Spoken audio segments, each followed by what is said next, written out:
ধেৎ জীবনটা loss loss হয়ে গেল, কয়টা টিয়া পয়সা নাই, কি যে করি। আরে হাই গাছের মধ্যে তুই এটা আবাসি লেলে কই গেল চোরা গো ধরা পড়লে কি যে করমু। হ্যাঁ পাইছি একটা বুদ্ধি। চাচা কি হইছে? চাচা আন্নের কাছে যে তুই ডাব শুরু হয়েছে, এলে কেরা শুরু করছে আমি জানি। যদি ধরে দিয়া পাই সুরে কয়টা দিবেন? হ্যাঁ তুমি সুর ধরে দেবা তাহলে তোমাকে 200 টাকা দে রো।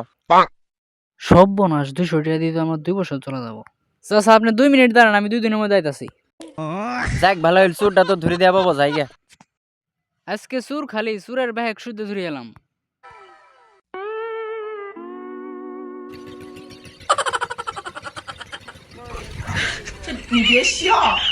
ইয়েস কাম হয়েছে। সুরের ঘরের সুর, আজকে তোর সার নাই। বাংলা একটা এমন একটা সাবজেক্ট যা আমি কোনোদিনই হারাইনি। ভাই আন্নে তো বিশাল একটা ছাত্র, এটা কি লেখছে বানান করি কোন তো এল্লা। দুরু এটা কোনো বিষয়ই না। আমি পলিনের কাছে ডাব চুরি করি, পলিন জানে না।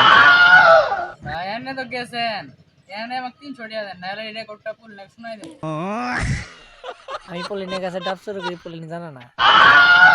আইডা না ভালা কাই কইস না, মানি ব্যাগ সিদ্ধ নিয়ে কাই কইস না। এক তো দিছি সুদ ধরবার কি সুদ ধরা পাবো।